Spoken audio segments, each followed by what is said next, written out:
Hi all അസ്സാം വലൈക്കും. കുറച്ച് തോല് കറുത്ത പഴമായിട്ടാണ് ഞാൻ വന്നിട്ടുള്ളത്. പഴത്തിനെ കുറ്റം പറഞ്ഞിട്ട് കാര്യമില്ല, നല്ല ചൂടല്ലേ, അതുകൊണ്ട് പഴം പെട്ടെന്ന് തോല് കറുത്തു പോകും എന്ന് വിചാരിച്ചിട്ട് പഴം കേടായതിനെ ചൊല്ലി കളയാൻ നിൽക്കണ്ട. ഇപ്പം ആകുമ്പോൾ പിന്നെ വെക്കേഷൻ സമയമല്ലേ, കുട്ടികളൊക്കെ വീട്ടിലുണ്ടാവുകയും ചെയ്യും. കുട്ടികൾക്കെല്ലാം ഒരുപോലെ ഇഷ്ടപ്പെടും. കുറച്ച് പഴവും പാലും പഞ്ചസാരയും മാത്രം മതി. ഞാനിപ്പോൾ കുറച്ച് പഴം എടുത്തിട്ടുള്ളൂ, ഇവിടെ 3 പേരേ ഉള്ളൂ. അങ്ങനെ പഴമെല്ലാം കട്ട് ചെയ്തിട്ട് മാറ്റി വെച്ചിട്ടുണ്ട്. നിങ്ങൾ ശ്രദ്ധിച്ചോളേ, എൻ്റെ കുക്കിംഗ് തുടങ്ങുന്നുണ്ട്. ഒരു പാത്രം അടുപ്പത്ത് വെച്ച് ഗ്യാസ് ഓണാക്കി കൊടുത്ത് ഞാനിപ്പോൾ ഇത് ഇത്രയാണേ പഴം എടുത്തിട്ടുള്ളൂ, ഈ കാണിക്കുന്നത്ര. എനിക്ക് ഇതേ ആവശ്യമുള്ളൂ. അങ്ങനെ ഒരു വലിയ സ്പൂണ് പഞ്ചസാര ഇട്ട് കൊടുക്കുന്നുണ്ട്. ഇത് പഞ്ചസാര കാരമൽ ചെയ്യാൻ വേണ്ടിയിട്ടാണേ, കരിഞ്ഞു കുറേ കാര്യങ്ങൾ ശ്രദ്ധിക്കണം. പഞ്ചസാര ഇട്ടിട്ട് ഏടി പോകാൻ പാടില്ല. ഞാൻ പിന്നെ ഭക്ഷണം ഉണ്ടാക്കുമ്പോൾ ഒന്നും അളക്കാറൊന്നുമില്ല. എനിക്ക് ഏകദേശം നമുക്ക് 3 പേർക്ക് ഇപ്പം എത്ര വേണോ ആ കണക്കെനിക്ക് അറിയാം. അതുകൊണ്ട് അളന്നിട്ടിടുമ്പോൾ എനിക്കെന്തോ പറയാൻ തിരിയാത്ത പോലെയാണ്. പിന്നെ ഭക്ഷണം ഉണ്ടാക്കിയിട്ട് കളയുന്നത് അത് ശരിയില്ലല്ലോ. ഇപ്പോൾ എന്ന് വെച്ചാൽ തീ പിടിച്ച വലിയമല്ല സാധനത്തിന്.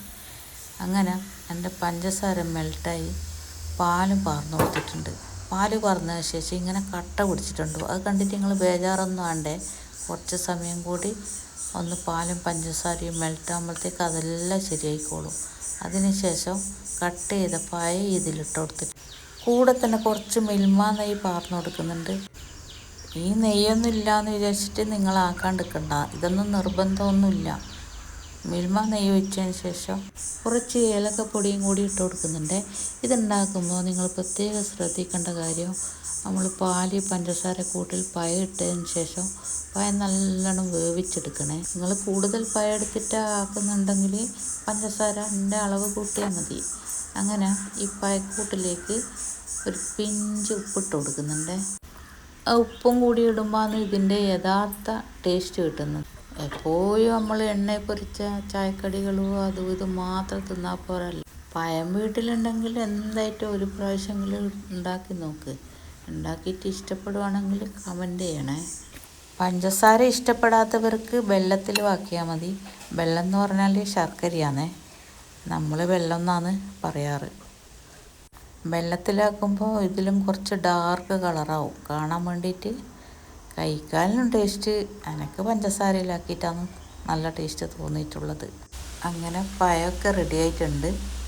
ഒരു വാഴയില എടുത്ത് അതിൽ കഴുകി വൃത്തിയാക്കി വാട്ടിയതിന് ശേഷം ഒരു പ്ലേറ്റിൽ ഇല വെച്ചിട്ടാണ് അതിൻ്റെ മേലയിൽ ഇതിട്ട് കൊടുക്കുന്നത്.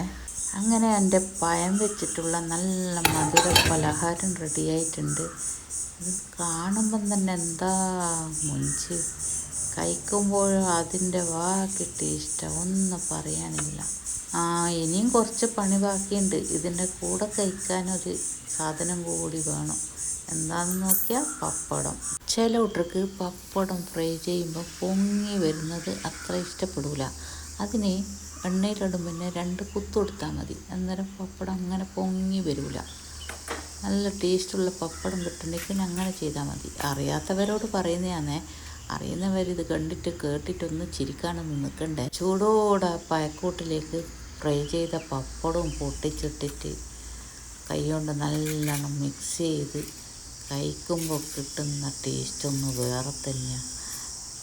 ചൂടോടെ കഴിക്കുമ്പോൾ നല്ല ടേസ്റ്റാണ് എനിക്ക് തോന്നിയിട്ടുള്ളത്. വെക്കേഷൻ ആയതുകൊണ്ട് കുട്ടികളുണ്ടാവുമല്ലോ വീട്ടിൽ. പഴം ഉണ്ടെങ്കിൽ ഉണ്ടാക്കി നോക്കി.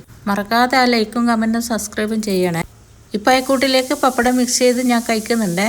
കഴിച്ച് കഴിഞ്ഞിട്ട് ഇനിയൊരു പുതിയ വീഡിയോ ആയിട്ട് വരാം. അതുവരേക്കും ബായ്.